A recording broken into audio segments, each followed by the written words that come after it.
हाँ जी स्टूडेंट्स, जे चैनल ते नवीं हो तो प्लीज़ मेरे चैनल ਨੂੰ ਪਹਿਲਾਂ ਸਬਸਕ੍ਰਾਈਬ ਕਰ ਦਿਓ। ਅੱਜ ਆਪਾਂ ਕਰਾਂਗੇ ਨॉन ਫਿਨਾਈਟਸ ਕਰਾਂਗੇ। ਨॉन ਫਿਨਾਈਟਸ ਆਰ ਆਫ 3 ਟਾਈਪਸ, ਦ ਇਨਫਿਨਾਈਟਸ, ਦ ਜੈਰਨ, ਦ ਪਾਰਟੀਸਿਪਲਸ। ਸਭ ਨੂੰ ਪਹਿਲਾਂ ਇਨਫਿਨਾਈਟਸ ਕਰਾਂਗੇ। ਇਨਫਿਨਾਈਟਸ ਨੇ ਜਿਹੜੇ ਉਹ 2 ਟਾਈਪਸ ਦੇ ਹੁੰਦੇ ਨੇ, ਬੇਅਰ ਇਨਫਿਨਾਈਟ ਔਰ ਟੂ ਇਨਫਿਨਾਈਟ। ਠੀਕ ਹੈ, ਪਹਿਲਾਂ ਇਹ ਕਰਾਂਗੇ ਆਪਾਂ। ਬੇਅਰ ਇਨਫਿਨਾਈਟ ਕੀ ਹੁੰਦੇ ਨੇ? ਬੇਅਰ ਇਨਫਿਨਾਈਟ ਦਾ ਮਤਲਬ ਹੁੰਦਾ ਜਿਹੜੀ ਜਿਨ੍ਹਾਂ ਵਿੱਚ ਕੱਲੀ ਫਾਰਮ ਆਫ ਵਰਬ ਲੱਗਦੀ ਆ, ਕੋਈ ਕੁਛ ਹੋਰ ਕੁਛ ਨਹੀਂ ਲੱਗਦਾ, ਟੂ ਨਹੀਂ ਲੱਗਦਾ, ING ਨਹੀਂ ਲੱਗਦਾ, ਸਿਰਫ ਕੱਲੀ ਫਾਰਮ ਆਫ ਵਰਬ ਲੱਗਦੀ ਆ, ਫਸਟ ਫਾਰਮ ਆਫ ਵਰਬ ਲੱਗਦੀ ਆ ਉੱਥੇ, ਉਹ ਹੁੰਦੇ ਨੇ ਬੇਅਰ ਇਨਫਿਨਾਈਟ। ਬੇਅਰ ਦਾ ਮਤਲਬ ਹੁੰਦਾ ਤੋਂ ਬਿਨਾ, ਕਿਸੇ ਚੀਜ਼ ਤੋਂ ਬਿਨਾ। ਠੀਕ ਆ। Monty made the child smile, Monty made the child smile, as it is ਹੀ ਲਿਖ ਦੇਣਾ। ਸਮਾਈਲ ਕੋਈ ਫਾਰਮ ਆਫ ਵਰਬ ਚੇਂਜ ਨਹੀਂ ਕਰਨੀ। ਜੇ ਤੁਹਾਨੂੰ ਬ੍ਰੈਕਟ ਦੇ ਵਿੱਚ ਕੁਛ ਵੀ ਕੋਈ ਫਾਰਮ ਆਫ ਵਰਬ ਦਿੱਤੀ ਹੋਈ ਆ ਤਾਂ ਐਜ਼ ਇਟ ਇਜ਼ ਉਵੇਂ ਹੀ ਲਿਖਣੀ ਆ ਤੁਸੀਂ, ਉਹ 'ਚ ਕੋਈ ਚੇਂਜ ਨਹੀਂ ਕਰਨਾ। ਦੈਟਸ ਵੈਰੀ ਈਜ਼ੀ ਨਾ। ਹਾਂ, ਨੈਕਸਟ ਆ, she can understand many Asian language. She can understand many Asian language, understand ਦਾ ਅੰਡਰਸਟੈਂਡ ਹੀ ਆਏਗਾ।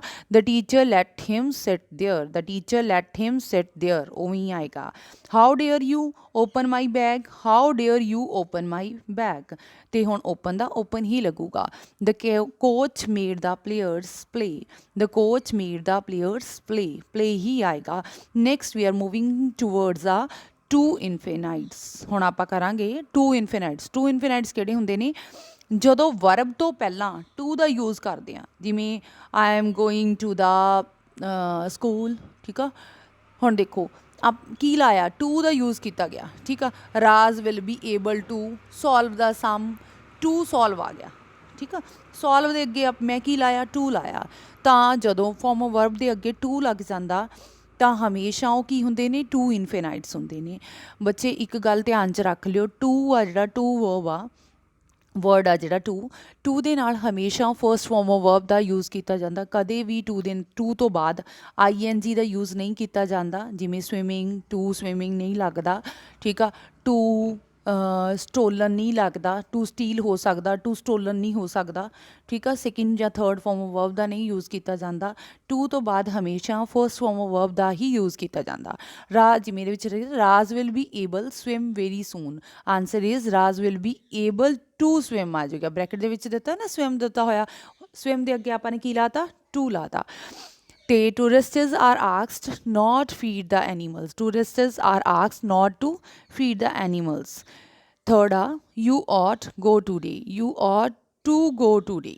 ਠੀਕ ਆ, ਵਰਬ ਤੋਂ ਪਹਿਲਾਂ ਆਪਾਂ ਨੇ ਕੀ ਲਾਤਾ? ਟੂ ਲਾਤਾ। It is easy make mistake, it is easy to make mistakes. Next ਆ fifth sentence, this dress is so simple. Wear ਆ ਬ੍ਰੈਕਟ ਦੇ ਵਿੱਚ ਵੇਅਰ ਦਿੱਤਾ ਹੋਇਆ at the function. This dress is so simple to wear at the function. Next ਆਪਣੇ ਕੋਲ ਜੈਰੈਂਟ। ਜੈਰੈਂਟ ਕੀ ਚੀਜ਼ ਆ? ਫਸਟ ਫਾਰਮ ਆਫ ਵਰਬ ਦੇ ਨਾਲ ਜਦੋਂ ਆਪਾਂ ING ਦਾ ਯੂਜ਼ ਕਰਦੇ ਹਾਂ, ਠੀਕ ਆ, ਤਾਂ ਹੁੰਦਾ ਜੈਰੈਂਟ। ਜੈਰੈਂਟ ਆ ਜਿਹੜਾ ਉਹ ਹੈਲਪਿੰਗ ਵਰਬ ਨਹੀਂ ਲੱਗਦਾ ਜੈਰੈਂਟ ਤੋਂ ਪਹਿਲਾਂ ਕਦੇ ਵੀ। ਠੀਕ ਆ, ਜੈਰੈਂਟ ਤੋਂ ਪਹਿਲਾਂ ਕਦੇ ਵੀ ਹੈਲਪਿੰਗ ਵਰਬ, ਪਤਾ ਨਾ, is, am, are, has, have, had, did, does, these are helping verbs. ਠੀਕ ਆ, ਜੈਰੈਂਟ ਤੋਂ ਪਹਿਲਾਂ ਕਦੇ ਵੀ ਹੈਲਪਿੰਗ ਵਰਬ ਨਹੀਂ ਲੱਗਦਾ। ਅਤੇ ਫਸਟ ਫਾਰਮ ਵਰਬ ਦੇ ਨਾਲ ਜਦੋਂ ਆਪਾਂ ING ਦਾ ਯੂਜ਼ ਕਰਦੇ ਹਾਂ ਤਾਂ ਉਹ ਕੀ ਹੈ? ਜੈਰੈਂਟ ਆ। ਠੀਕ ਆ, ਜਿਵੇਂ ਹੀ ਇਜ਼ ਐਫਰਡ ਆਫ, ਹੁਣ ਕੀ ਆ ਬ੍ਰੈਕਟ ਦੇ ਵਿੱਚ ਟੈਲ ਦਿੱਤਾ ਹੋਇਆ ਦ ਟਰੁੱਥ, ਅਤੇ ਕੀ ਬਣ ਜੂਗਾ? ਟੈਲ ਦਾ ਟੈਲਿੰਗ ਬਣ ਜੂਗਾ। ਸੈਕਿੰਡ ਸੈਂਟੈਂਸ ਆ, I hate tell lies, answer ਆ I hate telling lies. Third ਆ, fan enjoy see a good match, fan enjoy seeing a good match. Avoid eat sweets, avoid eating sweets ਆਏਗਾ। What about take a cup of tea? What about taking a cup of tea? Next are participles. Present participles. Present participle, present ਕੀ ਹੁੰਦੇ? ਅੱਜ ਦੇ ਸਮੇਂ ਦੀ ਗੱਲ ਹੋਵੇ ਜਦੋਂ। ਤੇ participles ਕੀ ਆ? ਫਾਰਮ ਆਫ ਵਰਬ ਦੇ ਨਾਲ ING ਲੱਗਣਾ। ਠੀਕ ਆ, ਅੱਜ ਦੇ ਸਮੇਂ ਦੀ ਗੱਲ ਕਰਦੇ ਹਾਂ ਨਾ, ਜਦੋਂ ਆਪਾਂ ਹੈ ਬੋਲਦੇ ਹਾਂ। ਠੀਕ ਆ, ਵੀ ਉਹ ਚੀਜ਼ ਹੈਗੀ ਆ, ਹੁਣ ਵੀ ਹੈਗੀ ਆ, ਇਹ ਹੁਣ ਵੀ ਹੋ ਰਿਹਾ ਇਹ ਚੀਜ਼, ਤਾਂ ਆਪਾਂ ਨੇ ਕੀ ਲਾਉਣੇ ਹੁੰਦੇ? ਇਜ਼, ਐਮ, ਆਰ ਦਾ ਯੂਜ਼ ਕਰਦੇ ਹਾਂ ਨਾ। ਜਦੋਂ ਕਿਤੇ ਵੀ ਇਜ਼, ਐਮ, ਆਰ ਦਾ ਯੂਜ਼ ਕੀਤਾ ਜਾਵੇ, ਫਸਟ ਫਾਰਮ ਵਰਬ ਦੇ ਨਾਲ ING ਲੱਗੇ, ਤਾਂ ਉਹ ਕੀ ਹੋ ਗਏ? ਪ੍ਰੈਜ਼ੈਂਟ ਪਾਰਟੀਸੀਪਲਸ ਨੇ, ਜਿਹਦੇ ਵਿੱਚ ਐਕਸ਼ਨ ਆ ਜਿਹੜਾ ਹੋ ਰਿਹਾ, ਵਿਚ ਇਜ਼ ਗੋਇੰਗ ਔਨ ਲਿਖਿਆ ਨਾ, represent and action which is going on, ਜਿਹਦੇ ਵਿੱਚ ਕੋਈ ਵੀ ਕੰਮ ਹੋ ਰਿਹਾ। ਮਾਈ ਮਦਰ ਇਜ਼ ਪ੍ਰਪੇਅਰ ਆ ਕੇਕ ਫॉर ਮਾਈ ਬਰਥਡੇ, ਤਾਂ ਕੀ ਆ ਜਾਊਗਾ? ਇਜ਼ ਲੱਗਿਆ ਹੋਇਆ, ਇਜ਼ ਦੇ ਨਾਲ ਫਸਟ ਫਾਰਮ ਵਰਬ ਦੇ ਨਾਲ ING ਲੱਗੂਗੀ। My mother is preparing a cake for my birthday. Next second sentence ਆ the train for Goa is leaving. Leave ਲਿਖਿਆ ਹੋਇਆ ਆਪਾਂ ਨੂੰ ਬ੍ਰੈਕਟ ਦੇ ਵਿੱਚ, ਆਪਾਂ ਕੀ ਲਾਵਾਂਗੇ living. The train for Goa is leaving tonight. Next ਆ ਪਾਸਟ ਪਾਰਟੀਸੀਪਲ। ਪ੍ਰੈਜ਼ੈਂਟ ਪਾਰਟੀਸੀਪਲ ਦੇ ਵਿੱਚ ਫਰਸਟ ਫਾਰਮ ਵਰਬ ਲੱਗਦੇ ਸੀ, ਹੁਣ ਪਾਸਟ ਪਾਰਟੀਸੀਪਲ ਦੇ ਵਿੱਚ ਥਰਡ ਫਾਰਮ ਆਫ ਵਰਬ ਲੱਗਦੀ ਆ ਹਮੇਸ਼ਾ। ਠੀਕ ਆ, ਇਹਦੇ ਵਿੱਚ ਹੁੰਦਾ ਵੀ ਜਿਹੜਾ ਐਕਸ਼ਨ ਆ ਉਹ ਹੋ ਚੁੱਕਿਆ, ਹੋ ਗਿਆ ਉਹ।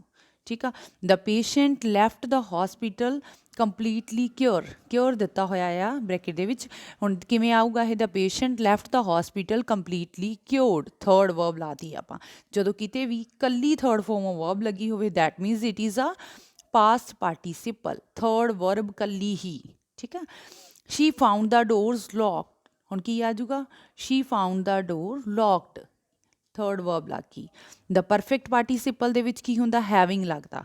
ਪਾਸਟ ਪਾਰਟੀਸਿਪਲ ਆਪਾਂ ਗੱਲ ਕੀਤੀ ਹੈ ਪਹਿਲਾਂ, ਪਾਸਟ ਪਾਰਟੀਸਿਪਲ ਜਿਵੇਂ ਪਾਸਟ ਪਾਰਟੀਸਿਪਲ ਦੇ ਵਿੱਚ ਮੈਂ ਤੁਹਾਨੂੰ ਦੱਸਿਆ ਸੀਗਾ, look at the last sentence ਦੇਖੀਏ ਆਪਾਂ, ਸ਼ੀ ਫਾਊਂਡ ਦਾ ਡੋਰ ਲੌਕਡ, ਲੌਕਡ ਲੱਗ ਗਿਆ ਨਾ, ਥਰਡ ਫਾਰਮ ਵਰਬ ਲੱਗ ਗਈ। ਹੁਣ ਪਰਫੈਕਟ ਪਾਰਟੀਸਿਪਲ ਦੇ ਵਿੱਚ ਕੀ ਹੁੰਦਾ, ਥਰਡ ਵਰਬ ਤੋਂ ਪਹਿਲਾਂ ਹੈਵਿੰਗ ਲਾ ਦੇਣਾ। ਕਿੱਥੋਂ, ਥਰਡ ਵਰਬ ਤੋਂ ਪਹਿਲਾਂ ਹੈਵਿੰਗ ਲਾ ਦੇਣਾ ਆਪਾਂ। ਜਿਵੇਂ ਕਿ the servant stole some money he wanted to hide it somewhere. Having stolen, ਹੁਣ ਦੇਖੋ ਹੁਣ ਇੱਥੇ ਥਰਡ ਫਾਰਮ ਆਫ ਵਰਬ ਦਿੱਤੀ ਨਹੀਂ ਹੋਈ, ਆਪਾਂ ਕੀ ਕਰ ਰਹੇ ਹਾਂ third form of verb change ਕਰਨਾ, ਸਟੋਲ ਨੂੰ ਸਟੀਲ, ਸਟੋਲ ਸਟੋਲਨ ਹੁੰਦਾ। Having stolen some money the servant wanted to hide it somewhere ਆ ਜਾਊਗਾ। ਹੁਣ ਹੀ ਆ, ਜਿਹੜਾ ਹੀ ਆ, ਹੀ ਨੂੰ ਹੀ ਹਮੇਸ਼ਾ ਕਾਹਦੇ ਚੇਂਜ ਹੋ ਜਾਣਾ ਆ, ਜਿਹੜਾ ਆਪਾਂ ਨੂੰ ਨਾਊਨ ਦਿੱਤਾ ਹੋਇਆ ਪਹਿਲਾਂ ਉਹਦੇ ਵਿੱਚ ਚੇਂਜ ਹੋ ਜਾਣਾ, ਸਬਜੈਕਟ ਦੇ ਵਿੱਚ ਚੇਂਜ ਹੋ ਜਾਣਾ ਉਹਨੇ। ਹੀ ਕੌਣ ਸੀ, ਸਰਵੈਂਟ ਸੀ। ਹੁਣ ਆਪਾਂ ਜੇ ਸਿੱਧਾ ਹੀ ਲਾ ਦਾਂਗੇ ਤਾਂ ਆਪਾਂ ਨੂੰ ਪਤਾ ਨਹੀਂ ਲੱਗਣਾ ਵੀ ਕਿਹਨੇ ਚੋਰੀ ਕੀਤੀ ਆ, ਸਰਵੈਂਟ ਨੇ ਚੋਰੀ ਕੀਤੀ ਆ ਨਾ। ਤਾਂ ਕੀ ਆ ਜਾਊਗਾ ਬੱਚੇ, ਇੱਥੇ ਆ ਜਾਊਗਾ ਦ servant wanted to hide it somewhere. Next sentence ਆ Naresh finished his homework he went out to play. ਹੁਣ ਕੀ ਆ, ਫਿਨਿਸ਼ ਦਿੱਤਾ ਹੋਇਆ, ਫਿਨਿਸ਼ ਕੀ ਆ, ਥਰਡ ਫਾਰਮ ਵਰਬ ਆ। ਨਰੇਸ਼ ਕੀ ਆ, ਸਬਜੈਕਟ ਆ। ਹੁਣ ਸਬਜੈਕਟ ਨੂੰ ਇੱਥੋਂ ਰਿਮੂਵ ਕਰਾਂਗੇ, ਉਹਦੀ ਜਗ੍ਹਾ 'ਤੇ ਕੀ ਲਾ ਦਾਂਗੇ, ਹੈਵਿੰਗ ਲਾ ਦਾਂਗੇ। ਹੁਣ ਜਿੱਥੇ ਹੀ ਲੱਗਿਆ ਹੋਊਗਾ ਉੱਥੇ ਆਪਾਂ ਨਰੇਸ਼ ਫੁੱਟ ਕਰ ਦੇਣਾ। ਠੀਕ ਆ, ਉੱਥੇ ਨਰੇਸ਼ ਲਾਵਾਂਗੇ। Having finished his homework Naresh went out to play. Next ਆਪਾਂ ਐਕਸਰਸਾਈਜ਼ ਕਰਦੇ ਹਾਂ। This mango is fit. ਹੁਣ ਦੇਖੋ ਕਦੇ ਵੀ ਦੋ ਫਾਰਮ ਆਫ ਵਰਬ ਇਕੱਠੀਆਂ ਨਹੀਂ ਲੱਗਦੀਆਂ। ਠੀਕ ਆ, ਜਿਵੇਂ ਫਿਟ ਹੋ ਗਿਆ, ਈਟ ਹੋ ਗਿਆ, ਜੇ ਆਪਾਂ ਇਕੱਠਾ ਹੀ ਲਾ ਦਾਂਗੇ, ਇਹਨਾਂ ਦਿੱਤਾ ਹੋਇਆ ਨਾ fill in the blank with ਐਨ ਇਨਫੀਨੇਟਿਵ। ਇਨਫੀਨੇਟ ਦੇ ਵਿੱਚ ਤੁਸੀਂ ਫਿਲ ਇਨ ਦੀ ਬਲੈਂਕਸ ਨੂੰ ਫਿਲ ਕਰਨਾ ਆ। ਕਦੇ ਵੀ ਦੋ ਫਾਰਮ ਆਫ ਵਰਬ ਇਕੱਠੀਆਂ ਨਹੀਂ ਲੱਗਦੀਆਂ, ਉਹਨਾਂ ਨੂੰ ਜੋੜਨ ਦੇ ਲਈ ਆਪਾਂ ਟੂ ਲਾਵਾਂਗੇ। This mango is fit to eat. ਹੁਣ ਨੈਕਸਟ ਆ ਡੈਸ਼ ਐਰਰ ਇਜ਼ ਹਿਊਮਨ। ਹੁਣ ਟੂ ਐਰਰ ਇਜ਼ ਹਿਊਮਨ, ਮਨੁੱਖ ਗਲਤੀਆਂ ਦਾ ਪੁਤਲਾ ਹੈ। ਠੀਕ ਆ, ਇਹ ਕੀ ਹੈ, ਕਹਾਵਤ ਆ, ਟੂ ਐਰਰ ਹੀ ਹੁੰਦਾ ਆ। ਨੈਕਸਟ ਆ dash hear a noise I turned around, fill in the blanks with the participle. Participle ਦੇ ਵਿੱਚ ਫਰਸਟ ਫਾਰਮ ਵਰਬ ਦੇ ਨਾਲ ING ਦਾ ਯੂਜ਼ ਕੀਤਾ ਜਾਂਦਾ। ਹੀਅਰਿੰਗ ਆ ਨੋਇਸ ਆਈ ਟਰਨਡ ਅਰਾਊਂਡ। ਹੁਣ ਨੈਕਸਟ ਆ ਆਈ ਸਟਾ ਆ ਸਟੋਮ ਅਪਰੋਚ ਦਿੱਤਾ ਹੋਇਆ ਫਾਰਮ ਬ੍ਰੈਕਟ ਦੇ ਵਿੱਚ। fill up the blank with the participle. I saw the storm approaching. Approaching आएगा। ठीक है, I saw the storm approaching, participle. Next dash hunt deer is not allowed in this area. Gerund, gerund ਦੇ ਵਿੱਚ ਮੈਂ ਤੁਹਾਨੂੰ ਕੀ ਦੱਸਿਆ ਸੀ, first farm verb ਦੇ ਨਾਲ ING ਦਾ ਯੂਜ਼ ਕਰਨਾ, ਤੇ ਕੀ ਆਊਗਾ ਇੱਥੇ, hunting ਆਏਗਾ। hunting deer is not allowed in this area. Children love dash make mud castles. Children love making ਆਏਗਾ। ਜੈਰੈਂਡ ਆ ਨਾ, ਜੈਰੈਂਡ ਦੇ ਵਿੱਚ ਕੀ ਫਿਲ ਕਰਦੇ ਆ, ਫਸਟ ਫਾਰਮ ਵਰਬ ਦੇ ਨਾਲ ING, ਮੇਕਿੰਗ ਆਏਗਾ। There is no one challenge this claim. ਹੁਣ ਕਿਆ, ਇਨਫੀਨੇਟ ਫਿਲ ਕਰ ਦਿਓ, ਤਾਂ ਕੀ ਕਰਾਂਗੇ ਆਪਾਂ, ਟੂ ਚੈਲੰਜ ਆਏਗਾ। There is no one to challenge this claim. Next ਆ trial is the lot of mankind. Fill up the blank with an infinitive. To trial आएगा।